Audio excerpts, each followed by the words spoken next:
Welcome. My name is Nat Thornton, and I'm the curator here at CoCA.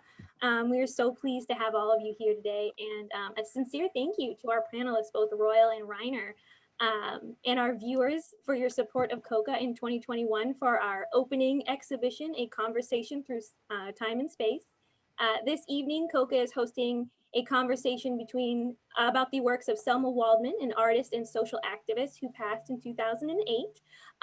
We are with Reiner Waldman Adkins, teacher, artist, and son of the late Selma Waldman. We are also joined by Royal Ali Barnes, CoCA's executive director, artist, and professor. Reiner and Royal, would you mind telling us a little bit about yourself?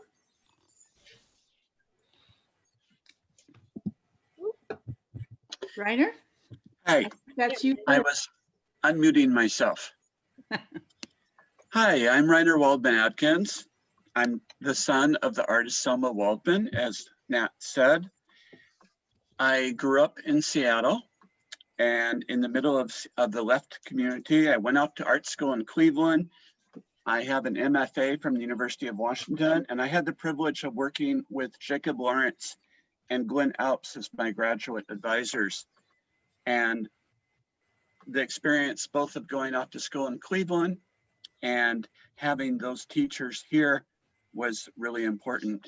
I have a history of community muralism. I'm now making art independent of galleries on commission and in response to events and movements. I'm an educator working with children, and I also work to integrate art, culture, history, the wisdom tradition, and justice work as a Jewish teacher and change and solidarity activist. So that's me. Thank you so much for sharing. Royal, would you like to go next? Wow. It's good to see you again, Reiner. I feel like I'm getting to know you on a daily basis. I really think of myself as an embedded maker. My interests are really most fully recognized when I'm able to engage with artists and their audiences. I too am from the University of Washington, and actually brought Jacob Lawrence to the University of Washington and also did my graduate degrees with him there. At times I've been thought of as creating monumental public art as a muralist. I'm also a teaching artist and lecturer in art histories and visual culture. And like Reiner, I too delve into amplifying voices of those who do much of the heavy lifting that creates the art landscape that we all live in. Thank you. All right, so we're going to start by diving into our first question. As both of you know, Selma Waldman was able to find greater acceptance and recognition internationally outside of the Seattle art scene specifically, but she was able to find that recognition in Germany, the Czech Republic, South Africa, but in the more established Seattle arts community, even during her most prolific period, she struggled often to have her graphic, powerful works exhibited. Why do you think there was such resistance in the Seattle arts community towards Selma's work as opposed to the international recognition that her work received? I think that there's a lot of history here. My mother came of age as an artist when really what we in art talk call formalism was king. And there was a lot of denigration of politics in art. And in the 70s, there was a prevailing attitude of abstraction and what was often called conceptualism that really pushed against art, struggled with direct lived experience and feeling. And Selma really courageously opposed that trend. And especially because she felt was really dismissive of fundamental skills and knowledge in drawing and immersion in art history and historical awareness and political engagement in favor of detachment and what was deemed as objectivity. And as her art became confrontational, increasingly political in the most elemental sense, there was really a lot of discomfort with what she was putting in front of people. And I think even today, there's often discomfort with confrontational art in the Seattle art world, and art about human degradation and violence and oppression doesn't sell well unless it's passionately represented, yes? In Europe, there's a much greater respect for the tradition of drawing and other graphic media and the role of the bite of the print and the drawn line by radical artists. And I think there's also a lot, just thinking about a trip I took to Europe a couple years ago, there's a much greater historical memory of struggles against repression and against fascism and the direct role of artists. A lot of artists, some obvious artists are the German expressionists, Goya, Damier, Kovacs, Picasso's Guernica. There's much greater awareness of the role that art can play in society. And honestly speaking, to make art of such skill and conviction doesn't necessarily mean that you're an incredible marketer of your work in a skeptical, capitalist, investment and prestige-oriented art market. And my mother chose to only have sporadic involvement in the gallery scene. And finally, being a woman, being a single mother, being a progressive activist during the 60s and 70s placed obstacles that I think we should still be able to recognize even now in 2021. Rainer, I think you've really gone into the salient aspects of the experiences that Selma had in relationship to the Seattle art scene. So I'd like to kind of push down into some of your comments, particularly the one about elemental. Do you think that this oeuvre, this entire body of work is so elemental that it just simply doesn't allow for secrets? You know, it's really based on other than individual accomplishments or individual techniques. Do you think that's something that is an aspect of the resistance to the extremely empathetic, the extremely knowing, intuitive, and just brutally honest work that Selma did? Do you think that elemental lack of secret is a part of the push back from the Seattle scene? I think so. I think, honestly, we who have had art training, we're really good at bullshitting. And my mother had no patience for that. A lot of her work is really, really deeply researched, but at the same time, she was able to be so upfront, as you're implying, and so gestural in the presentation of that work that I think it caused discomfort for people who were used to beating around the bush. Do you think that being around the bush, and when I look at the bodies of work, I have a sensibility that one could not, as you say, beat around the bush in any regard to that body of work. Do you think that perhaps the Seattle art scene was less mature than the bodies of work that were being done by Selma at that time? Oh, yes. I'm being kind. I think also, you know, I see friends here. I see my friend Tracy, who also grew up in Seattle, and our mothers were friends, met each other in the early 60s. I think that Seattle was a very genteel town in certain ways that had forgotten its own history, its own progressive history that had been put aside, even though I grew up in the left community in Seattle. And I think that also moved over into the art community. Confrontational, you know, people who have come here talk about the Seattle Freeze. I'm a little skeptical about that term, but I do think that there was that restraint, and she came in and rocked the boat big time. Yeah, there was no doubt about it. In fact, she was the boat. We were the waters. Yes. You know, she was the boat.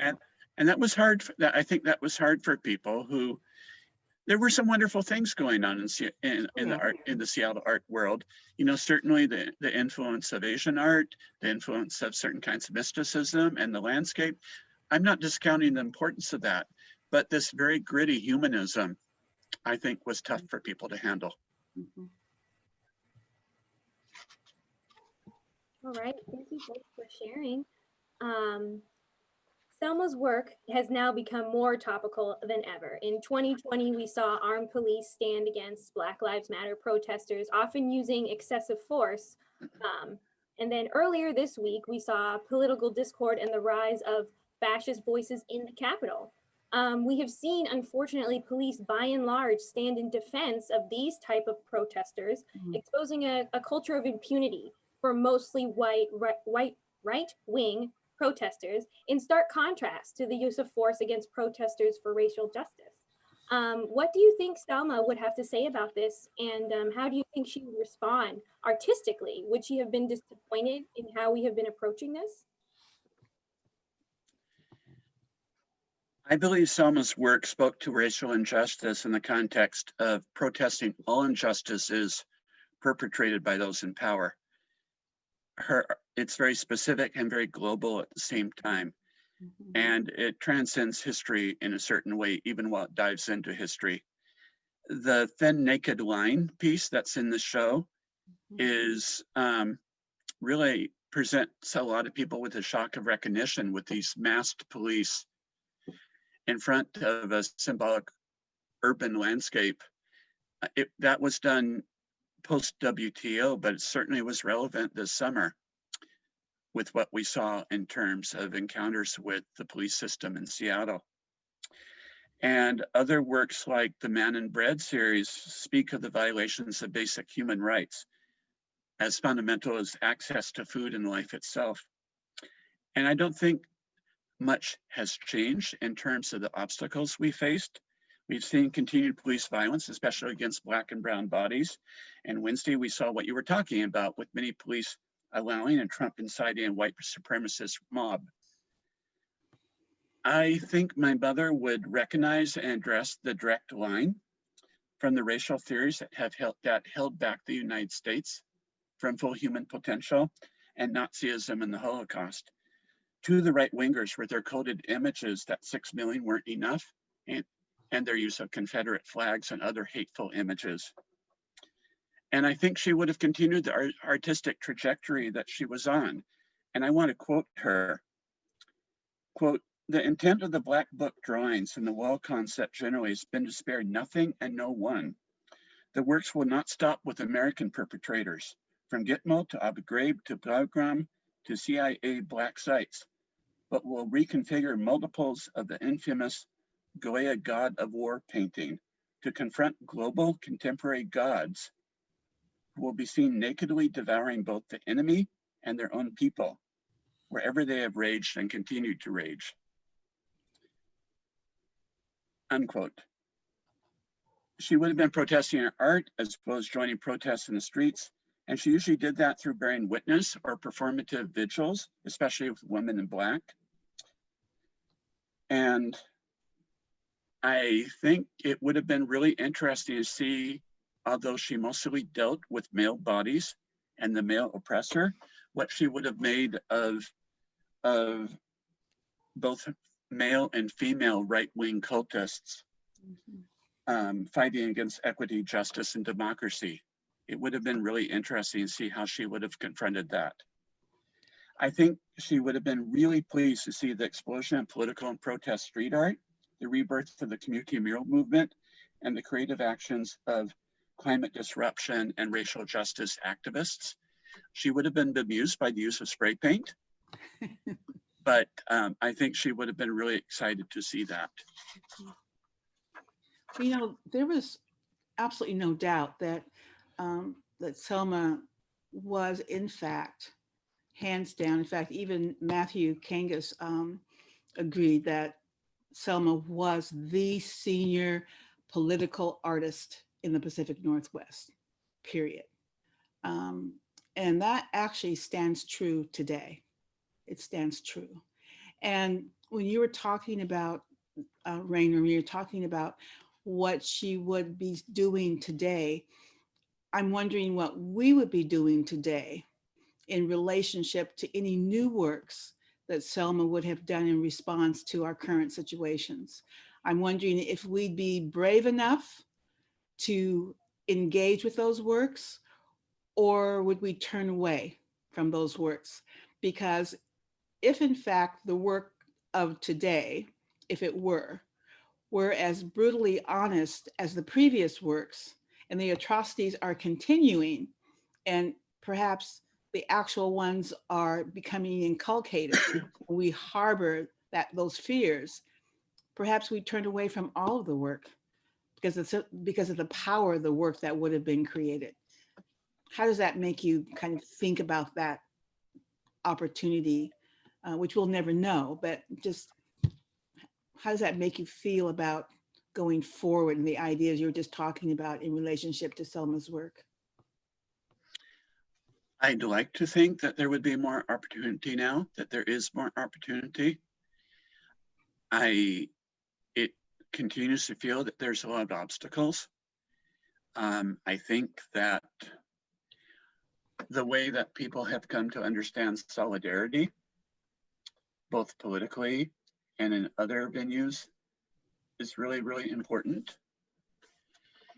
I think that we still have a real challenge with recognizing the power of the drawn image and other graphic modes of expression. So that's a question that I'm not sure I can really answer fully. Mm-hmm. I would hope that there would be more fertile ground for her work. Mm-hmm. But there's been other times when that was the case. So it's really up to us to agitate and insist on the critical need for artistic response to these crises that we face, and also the way people are coming together to work for fundamental human needs. Thank you. Should we think about flourishing in a Selma Waldman manner individually as artists?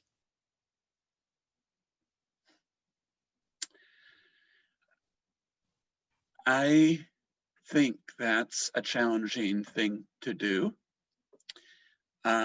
She dedicated herself to her work to a degree that I've seen few people do. And that's a question for the capacity of each artist and each activist. And here I have to I'm wearing two hats, right? Mm-hmm. I'm wearing the hat of the activist and art and person who's an artist myself, and I'm also wearing the hat of someone who was in relationship with Selma Waldman. And I know how hard that work is. Yeah, that's complex. The question is, how are we going to show solidarity for one another and work in relationship with one another, and the extent to which we are able to use our power to create, not only to influence current institutions, but to create new institutions. And I've been observing what's been happening with CoCA in terms of what looks to me like a transformation, and that also gives me hope. You're right. But the work is there to be shared.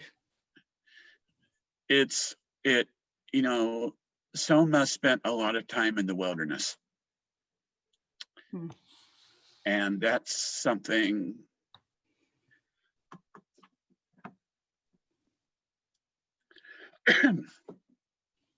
excuse me, a little wave of feeling there. Well, no, I mean, I just got goosebumps about that too, because it's not simply a symbolic piece that you're talking about, of Selma Waldman being in the wilderness.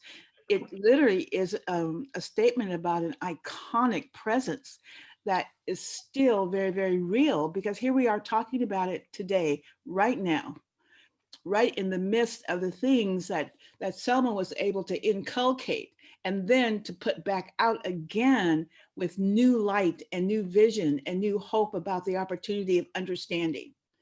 That's huge. So that wilderness, she did a lot of watering of the human soul in that wilderness. Oh yes, and she persisted, and it's very good that there's potential for this work now.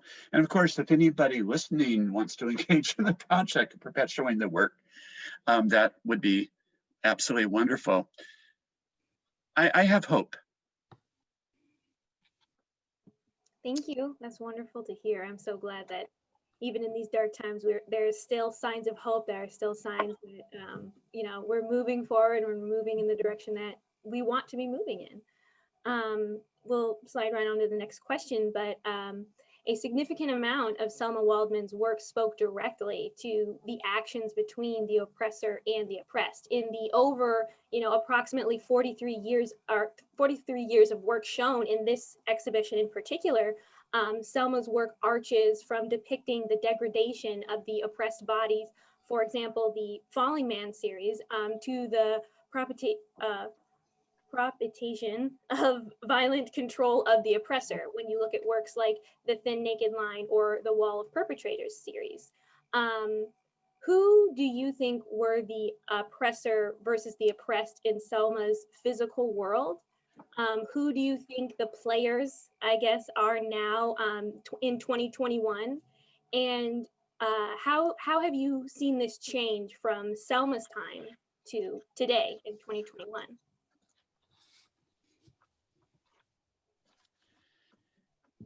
As you said, the work does span a period of more than 40 years.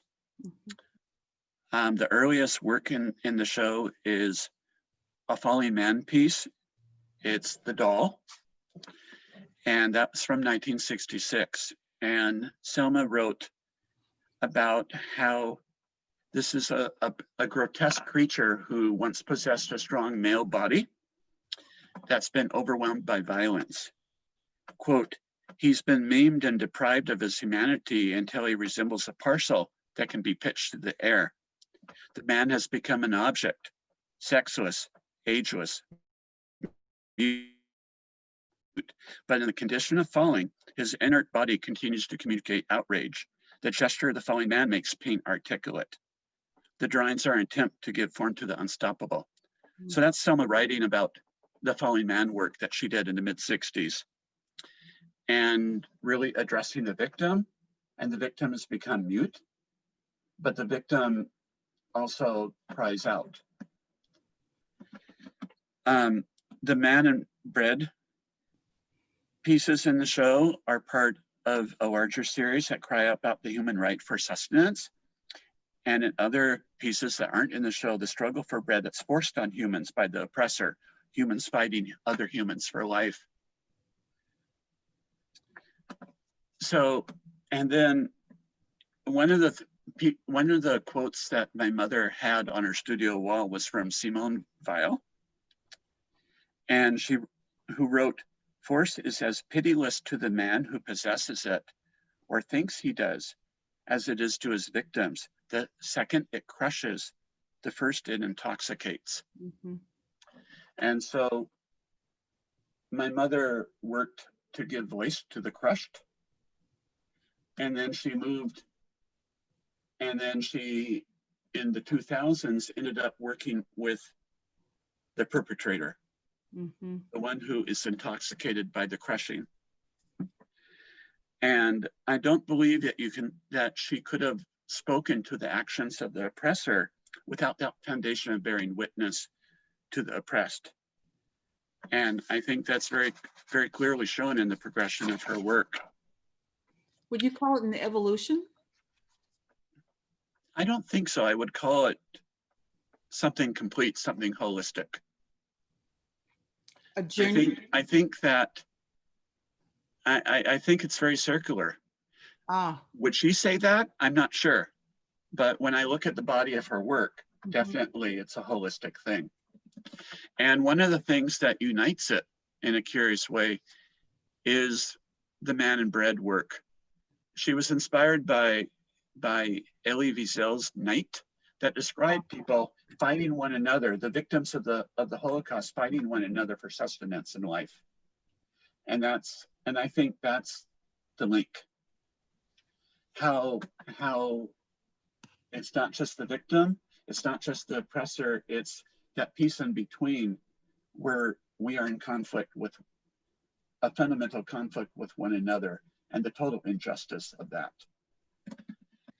I don't think I really need to say too much about the forces now that she would be seeing. No. I think we're keenly aware of those forces. We're seeing them. I mean, look at the last week, right? Yeah. So I don't think I really need to say much about that to all of you. What do you think, Royal? Well, I'm just wondering, when you're talking about this as holistically coming full circle, what the novice skeptic viewer who might see these as singular depictions of factual violence or trauma, how does that person begin to understand and internalize the brilliance that happens in a circular journey through all of this work? How would you talk to me about that if I were that skeptic novice who was only appreciating very singular pieces of the work or parts of the work or the skill of the work and completely oblivious to the emphatic nature of the work?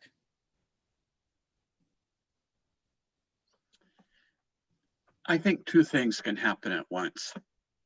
I think you're correct in the gestural power of the work in and of itself, the work which is very beautifully executed and quite horrible in many cases. And I think someone can respond to that on a very basic level and be appreciative of the skill. But on the other hand, the work represents an enormous body of immersion and information. And every single one of the pieces in the Naked Aggression series has language associated with it. Mm-hmm. And the language is drawn from the record.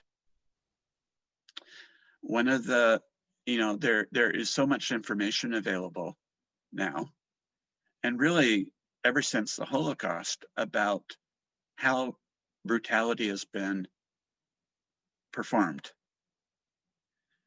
And so, and inevitably, you can't always look at the work with the knowledge of all the research, all the information that went into it. So there has to be this dialectic, this tug of war. But she carries the viewer a lot. She does a lot of the pain points for the viewer. The entry points, the ways in which you can begin to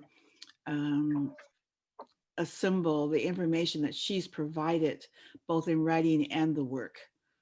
I mean, it's almost as if you must have all of the work, each body of work in its totality, in order to feel and see and hear and read the message that Selma Waldman.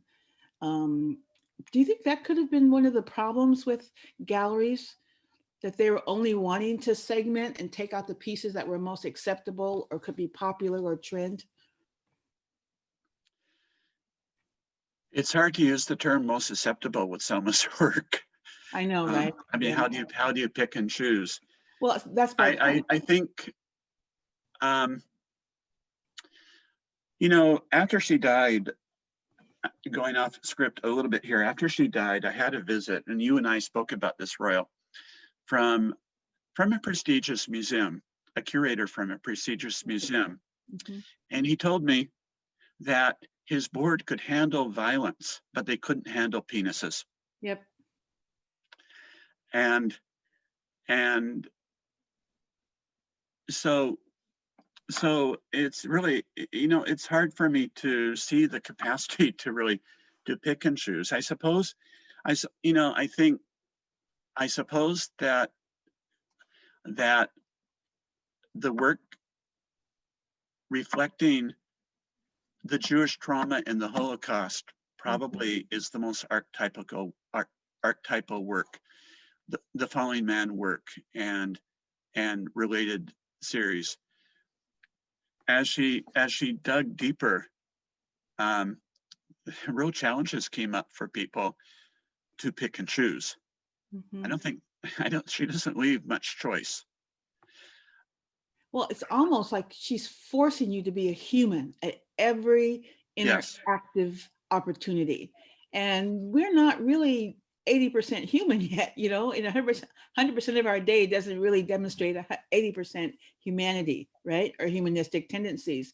But Selma's work was demanding that you be human, that you be there.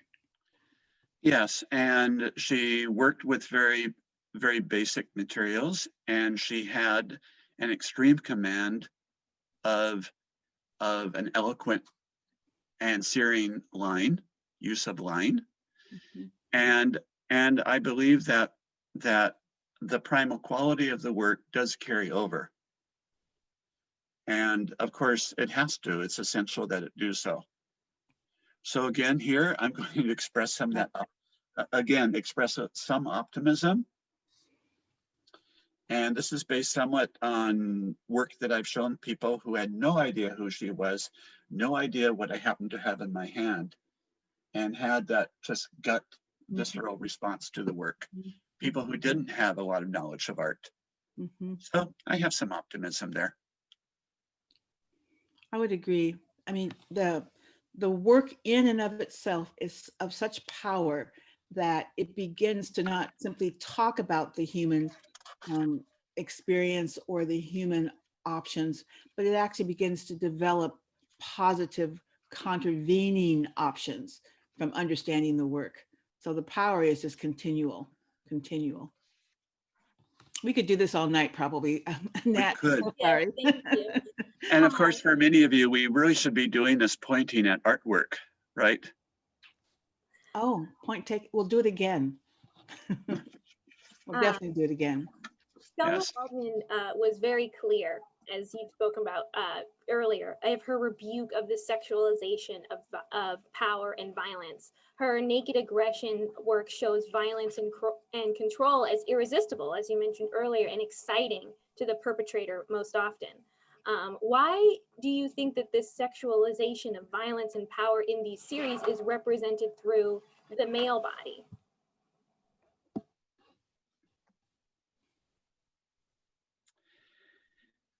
I think that there's several things happening. We've already spoken about in the Fallin Man series how a powerful male body was made into a mute object that demanded voice. There's also the fact that for Selma, the male body could represent what I'll call an incoherent sexualization of violence. This is something that I think we've seen some of this week in terms of a lust for power. There's also a very articulate sexualization of power. I think I remember correctly that when Ronald Reagan ordered the invasion of Grenada, the expedition was described as a pre-dawn vertical insertion. Oh, I've forgotten about that. And I remember that because my mother, as we said sometimes, hawk to China. She really talked that up. She grabbed onto that phrase. There's also, and along with this, there is something, I found something she wrote about how there are hundreds of thousands of adult men who find war and violence irresistible. And I'm looking at a quote from her, and I'll just take one little part of it. Quote, "When I began the naked aggression cycle in 1998, the Balkan Wars were very much on my mind. Considering the naked aggression, and I'm really emphasizing this, we're talking there about weaponry, not anatomy," unquote. Weaponry, not anatomy. And this really is the basis for, I think, what she expressed in her art, you know, her response to what she called the pornography of power and the expression of toxic masculinity. Mm-hmm. When you were talking just now about the incoherent lust for power, And then you were talking about the insertion regarding the Balkan Wars. The Balkan Wars, we constantly talk about the other, right? That these kinds of unknown and overarching violences are things that happen elsewhere, or they happen in a different period of time, or they happen to another cultural or racial group, or another gender identified group. But when you have all of this work, and it does show the violence represented by and through the male body, is there not just an assertion that the penetration of the other results in destruction, whether it's physical, moral, spiritual, or whatever? I mean, can this be expanded to represent all of the atrocities that human beings can suffer?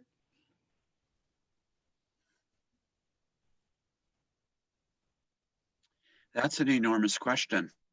It's an enormous body of work. Yes.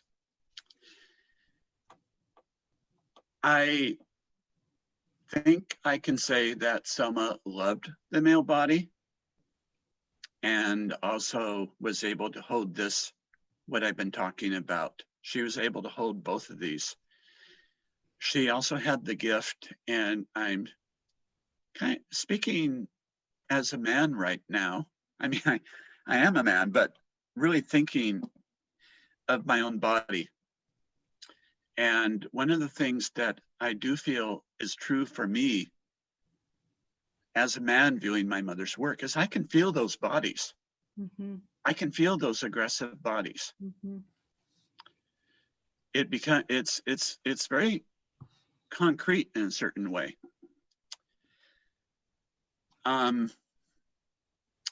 That may be one of the reasons why there's plenty of men who are pretty uncomfortable with these drawings.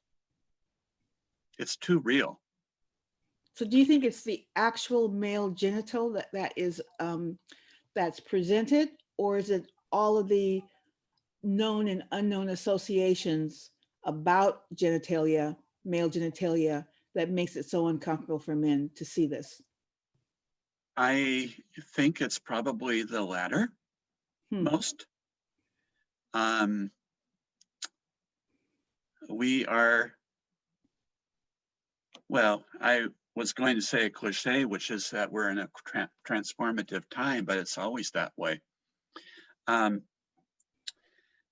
think that we're really going through a transformative time about what power means and how we can relate to the other without obliterating them. Mm-hmm. And there's a tremendous amount of accountability laid on the male body by my mother's work. Oh, yeah.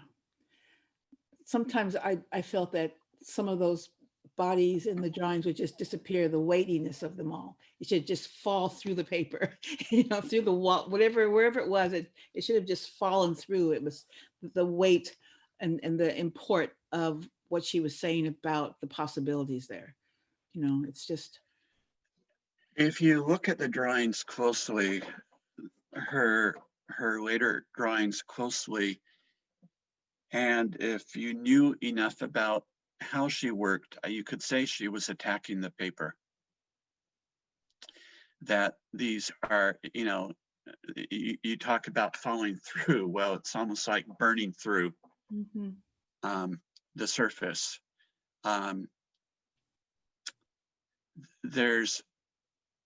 There's a lot of rage there, but also a tremendous amount of empathy with those bodies. Very much so. A gentle That's brutality. one of the reasons why I would be, if I could somehow channel her persona and have a conversation with her, the role of women in what's happening now, I'd be really interested. It would be, Yeah. I'd give a lot to know how she was seeing that.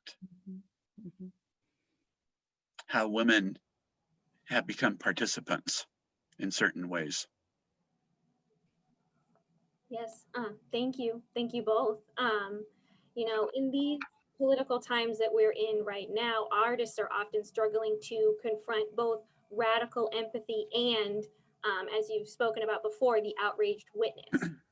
What experiences and attitudes do we need to collectively elevate in order to engage with these discussions around art that demonstrate that radical empathy that was so important to Selma? I think I've spoken a lot really about that already in terms of how she related to the human form.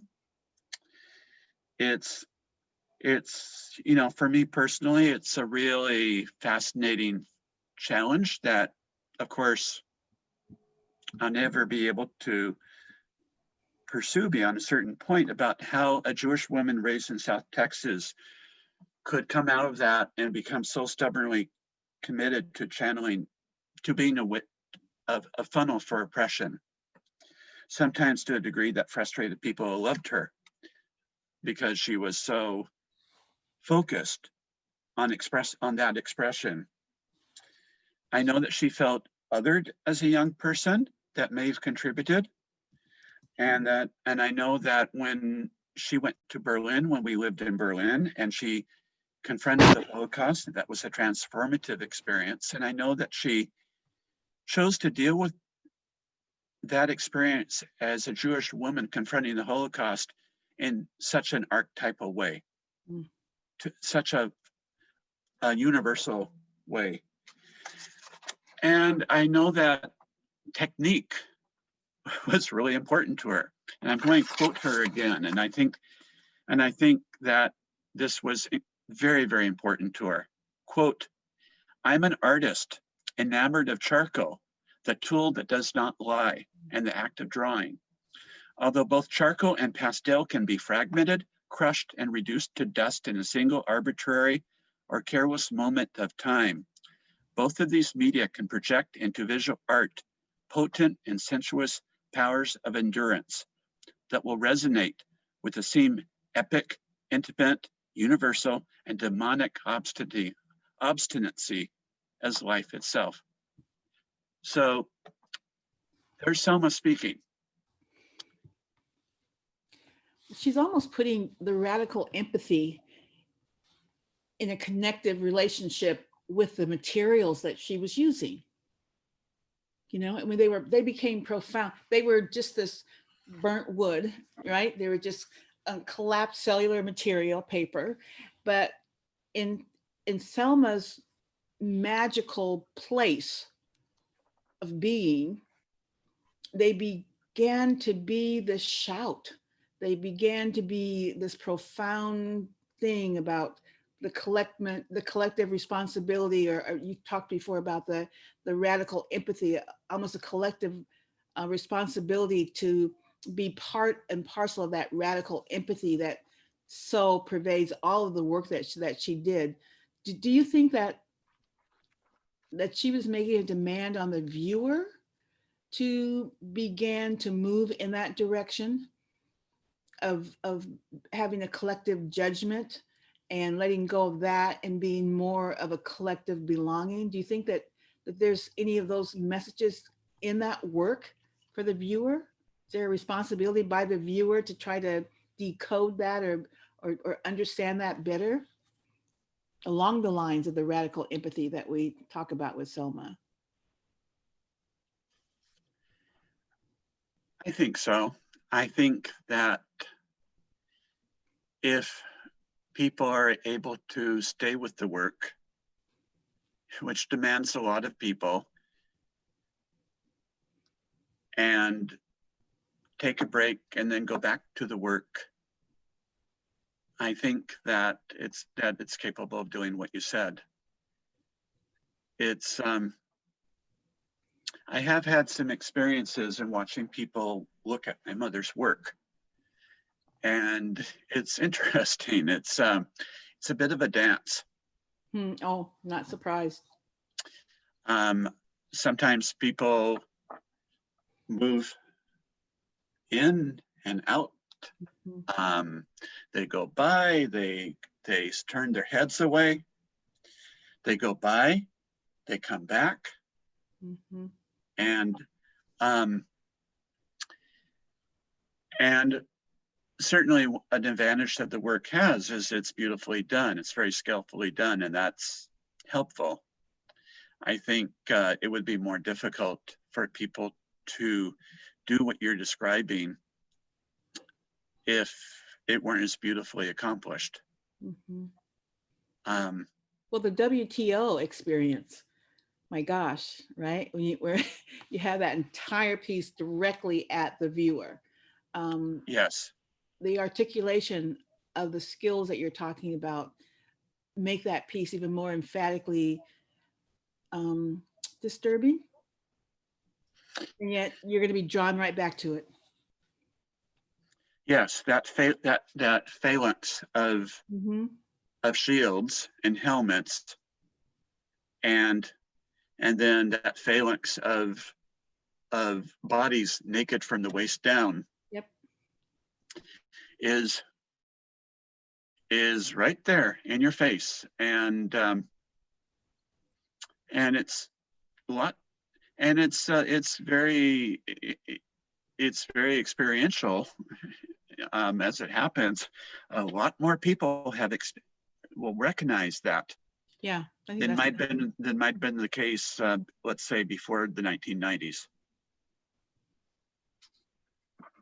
yeah. It's just I often wonder if we forget sometimes in our fear, in our trepidation, in our timid response to violence, that actually it is actually that naked. You know, if you could remove any part of it and see that there was a human element, whether it was just a body part or even a level of knowledge that it takes human beings to turn violent, right? To make all this violence that happens. Maybe that's another message we can pull from her work, you know, as an uninformed viewer. Just, you know, violence happens because people do violence. Violence is simply not there, you know? I think that's a really strong hit piece for especially that WTO piece. It just tells you violence is you, it's people, it's right here in front of your face. Yeah, and I think that another way that the empathy is represented is that tension between bearing witness and being a voyeur. Where does the provocateur fit between bearing Right. witness in those categories? Pardon, was that a question? Yes, I always have a question for you, Rainer. I never have a statement. The provocateur. Do you think with someone putting information that is so basic in front of people, are they being a provocateur? No, not if it's Selma Waldman. No, not at all. But currently, there are persons, artists, and other folk who want to have what I call a Selma Waldman experience impact on a broader group of people. But all they are provocateurs. They're just poking the pain points, but not understanding the full dynamics of the lack of humanity, the violence, or the loss. No, there is no way in which Selma was a provocateur, in my opinion. I don't think so. For the most part, I think that, you know, in my own experience, there's a certain division of labor. However, it's really up to us to understand that and acknowledge it, which doesn't happen enough. And also it's also a matter of the questions we ask in relationship to the art, how we're responding to it. It's not a one-way street. Mm. Yes, thank you. And that actually segues very nicely into our next question. Royal, to your point, and a question to Rainer, like, what advice do you think Selma would give to artists who are tackling these very complex and political issues so that they're actually demonstrating radical empathy as opposed to being provocateurs and just kind of taking very surface level pokes at different people's pain points? these next couple of questions are the hardest ones for me because they really put me in the position of needing to channel my parent. But there are certain things I know about Selma. I know that she was a committed teacher. Mm-hmm. I know what I already quoted about her belief in really understanding your materials and your techniques. She worked from a position from a very, very full foundation of knowledge and working with her skill. And so I would really imagine that she would tell people to study, study, study, to do the work, to step out of your bubble, to engage with people with difference, to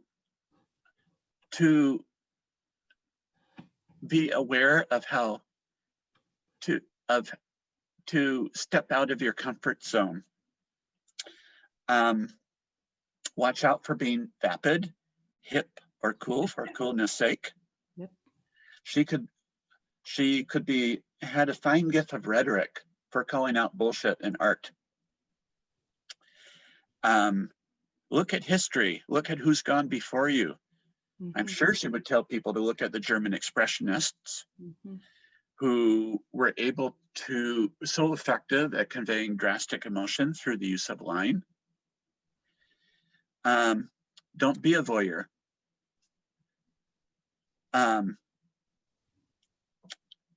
Know the power relationships that strive to define you. Engage in what John Lewis called necessary trouble. And talking about the naked aggression, she quoted Toni Morrison. Mm-hmm. I never played it safe in the books I wrote. I learned early on that if real change was to happen, one must think and do the unthinkable. Which brings us back to that question about maybe provocation as compared to the provocateur. Big difference. Significant difference. I think a lot of this has to do with honesty and self-rigor. Mm-hmm. Discipline. Yes. And really building the foundation to ask really hard questions. Mm-hmm. And to begin the answers.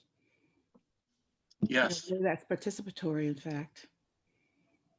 Yes. Did you have something? I don't want to cut you off. Good. Okay.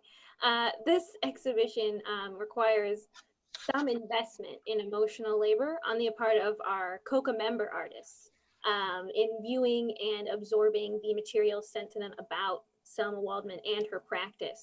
What do you think is the strongest conversation that is taking place between our current contemporary artist work and Selma's work? I think I've spoken to that to a decent degree. I don't know if other people on this call are able to be unmuted and say something or whether, but really I feel deferential to you, Nat, to you, Royal, and to, am I saying it correctly, Mikhail? Mikhail? Yes, yep. Mikhail or Mikhail, depending on how Russian you want to be about it. Since you are in that exhibit, perhaps you have a comment yes. that you would share with us, Mikhail? Yeah, when I first I saw Selma's work, I think what really struck me the most was the Fallin Man series. And being a person of Russian and likely Jewish descent, I felt like that really spoke to me. You mentioned Elie Wiesel before, and I actually one of my photographs is actually on the cover of one of his novels. I think the publisher actually felt like maybe I looked like him a bit, but yeah, it's like you said. It's tempting to be hip for the sake of being hip and being cool. And I think that's something a lot of contemporary artists struggle with today, especially with social media and the instant gratification that comes with that, and making work that really has the depth of Selma Waldman's takes a lot of commitment. And living. Yes. Amanda, do I see, is that Amanda Triplett? Are you here? I know that we're at time now. Can we take one more comment? Oh, sure. I think for me, what really struck me and resonated with me about Selma's work was the just emotional honesty and the way it engaged me as a viewer on this very fundamental level and bodily level. There was that empathic connection to that very gestured body in the work.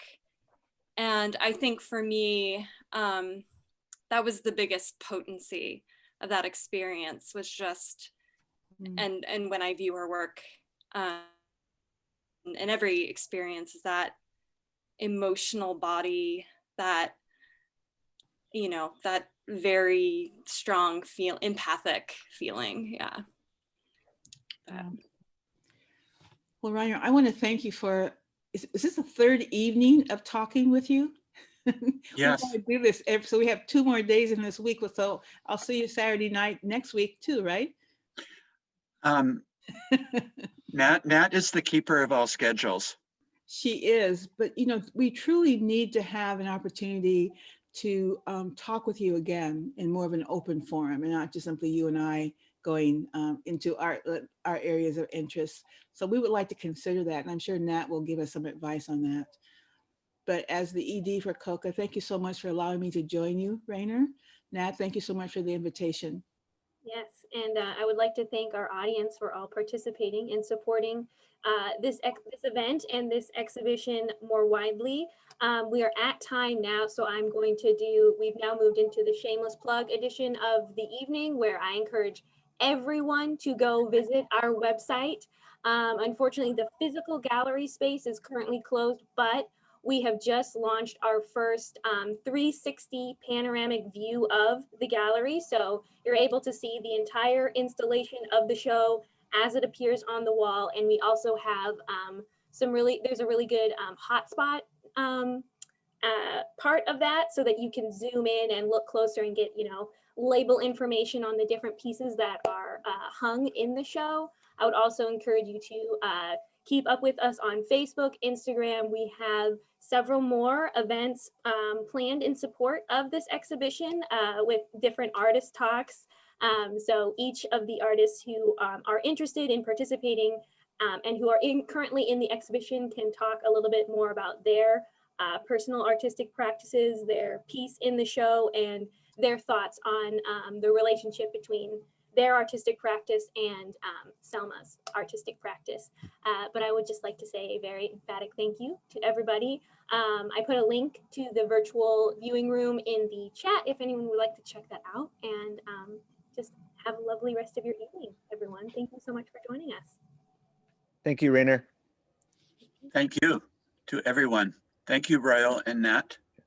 You're so very welcome. Hopefully now we can capture the amazing comments and sharing that's also in our chat.